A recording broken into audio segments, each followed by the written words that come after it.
Estamos de volta com o Assunto de Estado ao vivo pela TV e pela Rádio Senado.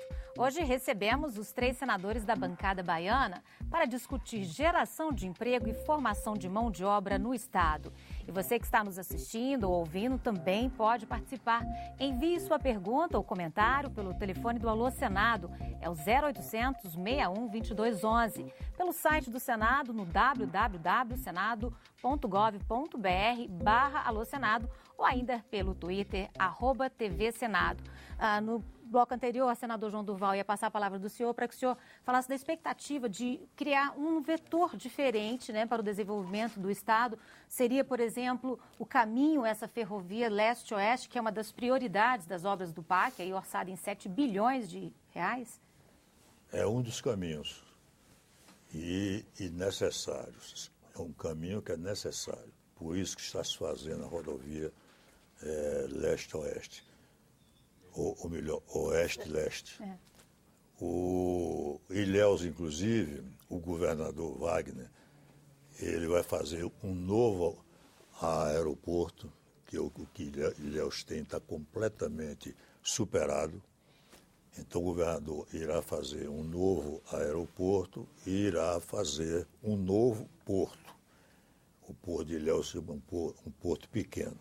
Ele já está cuidando disso e tenho certeza que ele, ainda no seu governo, ele fará isto. Agora, eu gostaria de dizer...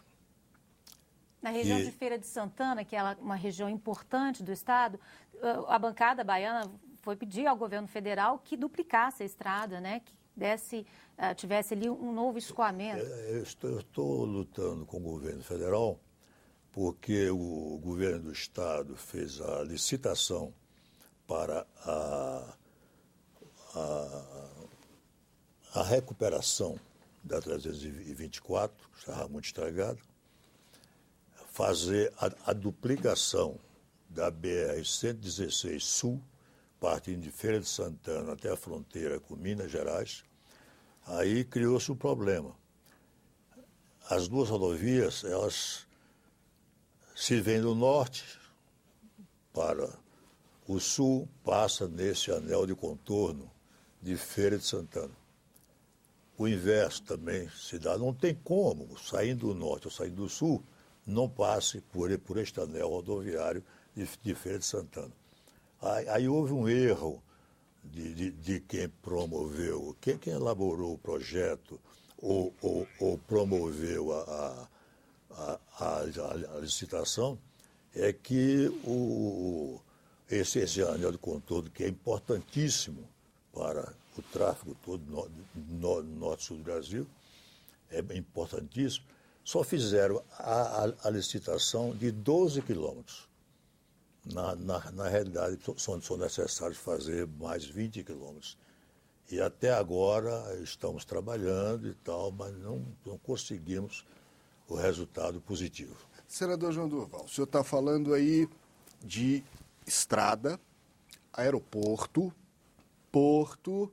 Agora há pouco os senadores Walter Pinheiro e a senadora Lídice da Mata falaram de energia. São problemas de infraestrutura que são fundamentais para o desenvolvimento. Mas no que diz respeito à geração de emprego, tem uma outra questão que ainda não foi abordada aqui até agora. É a questão da educação. É necessário investir mais em educação na Bahia? Claro que sim. Educação é a base de desenvolvimento de qualquer povo. Você vê os exemplos. É uma Coreia do Sul, que hoje é um dos países mais desenvolvidos do mundo. Está a China. Também hoje já é prática, é quase já o maior produtor, que na situação em que está, os americanos não estão conseguindo se recuperar e a China produz cada vez mais. Né? A Irlanda também foi feito um trabalho muito bom no setor educacional, mas infelizmente com essa crise dos Estados Unidos, a Irlanda também foi afetada, como outros países também foram afetados. eu sou francamente favorável a que se invista o máximo que puder em educação. Eu fiz isso quando fui prefeito e fiz isso quando fui governador. Senadora Lídice da Mata. Luiz, só te interrompendo um minutinho, porque tem uma pergunta para o senador Walter Pinheiro, da Jovina Alves de Souza de Salvador, justamente nesse sentido, que ela quer saber como o cidadão, senador, pode conseguir o primeiro emprego sem ter experiência. Sugere que a empresa tenha um programa de treinamento. O treinamento e duas outras coisas importantes, ou seja, a formação e, efetivamente, a oportunidade, inclusive, para uma graduação. A Bahia passou a vida inteira com uma única universidade, 60 anos com uma única universidade. Tem 3, ganhou mais 2 agora nesse novo plano. Portanto, agora, além da Universidade do Recôncavo, a Universidade do Vale de São Francisco, que, claro, a nossa UFBA, nós vamos ter universidade agora no Oeste Baiano e no Sul, Extremo Sul, permitindo, inclusive, essa possibilidade de ingresso. E aí tem uma coisa anterior. Eu estudei na Escola Técnica. No ano que eu estudei, a Escola Técnica tinha uma unidade na cidade de Salvador. Nós estamos agora com 26 unidades da Escola Técnica que vão ser entregues até 2014, espalhadas regionalmente, distribuídas espacialmente, de maneira que elas cubram essa necessidade e atendam a esse clamor de formação de mão de obra. Por exemplo, para a Ferrovia Oeste-Leste, para o Porto Sul, para o novo aeroporto, essa área vai ter uma nova zona de processamento, de exportação. Então nós vamos precisar capacitar a gente, senão nós vamos ter que trazer gente de fora. Então a ideia é que essas unidades... E aí tem um elemento importante, a resposta para a minha companheira aí, que quer saber exatamente como fazer isso. A Bahia, em 2007, tinha 4 mil alunos matriculados no ensino profissionalizante do Estado. Hoje tem 42. Então, e espalhados também pelo interior, na formação profissional, para exatamente preparar essa pessoa. Além disso, uma outra economia que se enxerga também é a economia do ponto de vista individual. O microempreendedor individual, ou o empreendedor, ou da economia solidária. Então é necessário também introduzir inovação nessas áreas, capacitar as pessoas, levar a ferramenta de comercialização, permitir, inclusive, uma maior vinculação dessa nova atividade econômica ou do ingresso dessa pessoa no mercado a partir de conhecimento também gerais e do conhecimento dessas novas ferramentas. Então é importante que o Estado cumpra esse papel. E é isso que vai permitir, inclusive, que através de programas como o governo do Estado tem, não só de formação profissional, como os programas de crédito, como os programas de formação, formações, inclusive, que não são formações continuadas, mas são formações específicas. Por exemplo, para a área do estaleiro, que é uma área que cresce na Bahia enormemente. Há já um compromisso com a Petrobras e com a indústria, que trabalha a indústria naval de um modo geral, de você formar mais de 4 mil pessoas. A Petrobras, é um setor em que não existe mão de obra suficiente em todo o país. A Petrobras fala que ela vai precisar, por exemplo, de 200 mil trabalhadores para os próximos anos. Isso levando em consideração pré-sal, novas plataformas. E na Bahia, nós vamos ter uma unidade disso. Então, essa gente preparada para esse mercado de trabalho. Por exemplo, a indústria da construção civil. O próprio sindicato da indústria da construção civil teve que montar, junto com o Senai, junto com o Sistema S, formação de pessoas para essa área da mão de obra de construção civil, que está hoje extremamente deficitária do ponto de vista das necessidades emergentes.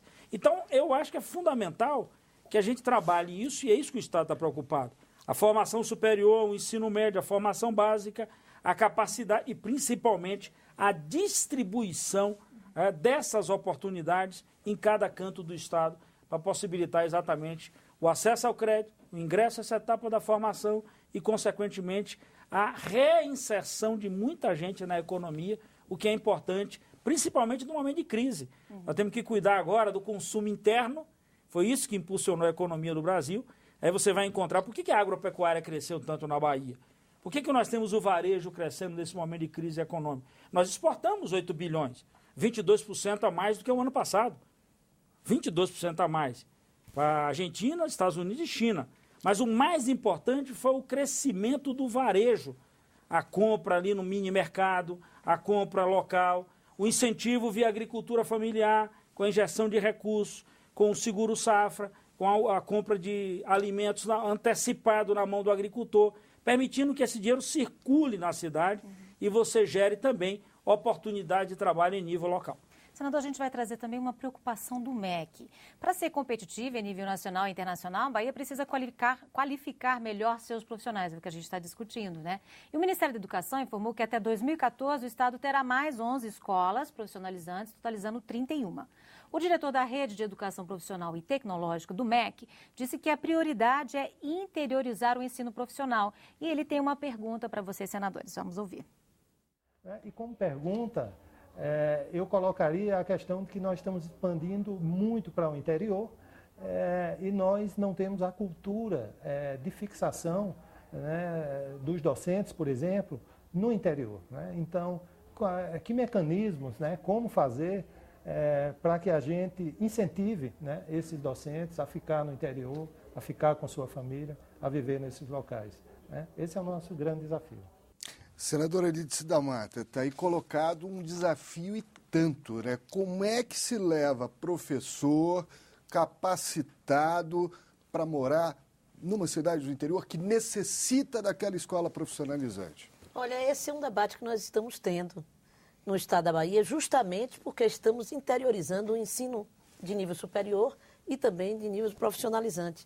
É preciso dotar o estado de equipamentos de saúde, para que as pessoas se sintam seguras em irem para o interior e ter o atendimento de saúde necessário.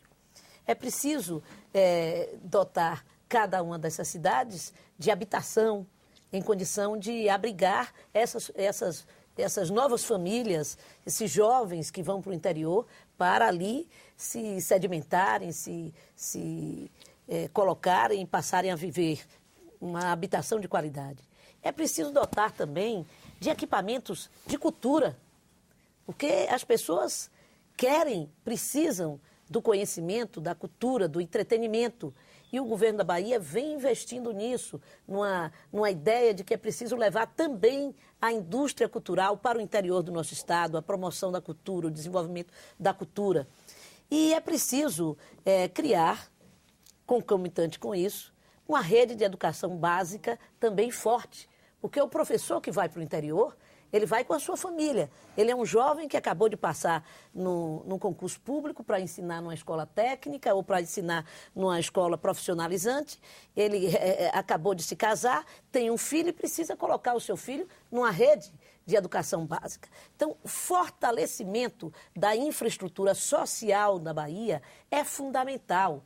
E isso que o nosso governo está fazendo com o fortalecimento da educação, com o fortalecimento da estrutura de saúde, com o fortalecimento da estrutura de atendimento social, com construção de creches, com construção de equipamentos públicos. Agora, como é que isso pode ocorrer nesse momento? Qual é o momento que a Bahia vive? Ora, se nós não estivéssemos passando por esse processo de modificação no Brasil, nós não poderíamos estar vivendo isso na Bahia. A Bahia e o Nordeste inteiro recebeu do governo do presidente Lula grandes investimentos para romper com o desequilíbrio regional que nós vivemos. Nós estamos há muito tempo com os investimentos concentrados no Sudeste e no Sul do Brasil. A nossa luta fez com que o governo do presidente Lula investisse em novas refinarias no Nordeste, em estaleiros no Nordeste, mas investisse também numa ação social, que é o Bolsa Família, que muita gente acha que é uma coisa secundária, mas que ajuda a alimentar, a tornar, a girar a economia e o dinheiro nas pequenas cidades do interior do nosso estado, longínquo, cidades de 15 mil habitantes, de 20 mil habitantes, que antes ficavam à espera do dia que o aposentado rural recebia o dinheiro para que girasse a economia no mercado varejista, no supermercado, que agora gira também com Bolsa Família, também com recurso que chega lá na ponta, fazendo com que haja toda uma dinâmica da economia que não existia antes. Senadora, a gente vem recebendo muitas participações, sobretudo de jovens, que têm esse enfoque. Os telespectadores Hélio Silva, de Conceição do Coité, e Reinaldo Lima, de Guanambi, eles têm a mesma dúvida e observação que foi feita pelo Edson Lima Alves, de São Paulo, que ele diz assim, quais são os planos do governo do Estado para a juventude da área rural da Bahia, que, segundo ele, tem de começar a trabalhar com 15, 16, 17 anos, para de estudar, começa a vida profissional já limitando suas perspectivas para o futuro, com a necessidade de migrar para outros estados, principalmente para São Paulo, para conseguir empregos na construção civil. Qual é essa perspectiva que o jovem baiano tem hoje, senador João Durval? Olha, o governador, inegavelmente, ele está se empenhando não apenas nessa área de saúde. Em todos os campos de ação, o governador tem trabalhado. Há pouco eu vi aqui Lides falando sobre a água que o governador vem mandando, colocando no interior os tanques grandes. Então, o programa é água para todos. Olha, isso quando eu fui o governador, Lides lembrou aqui, eu me empenhei a fundo, porque, como disse Walter, o semiárido da Bahia ocupa 70% do território do nosso estado. De maneira que 30% são terras boas, 70% é semiárido. Eu me dediquei muito, Lício da Mata chamou atenção, para a região do Sisal, mas muito mesmo. Procurei fazer o melhor possível, porque a região não tinha praticamente nada em matéria de infraestrutura. E eu fiz uma infraestrutura que atendeu perfeitamente a toda aquela região. Tem até uma escola em Guanambi, ligaram aí há pouco para você, não foi, Júnior? De Guanambi? Ligaram para Guanambi. Guanambi, há pouco tempo eu estive por lá, e fui surpreendido por uma própria professora que me encontrou, queria me mostrar a escola dela. Aí eu quero lhe mostrar. Vamos, aí eu fui. Essa escola, estou trazendo aqui, porque eu trabalho aqui, e foi o senhor quem construiu essa escola. Era uma escola, entendeu, com 34 salas de aula. Então, o que eu pude fazer em matéria de educação também, eu fiz. E lá no semiárido, falando em água, eu fiz no semiárido cerca de 4.700 poços tubulares. 4.700 poços tubulares.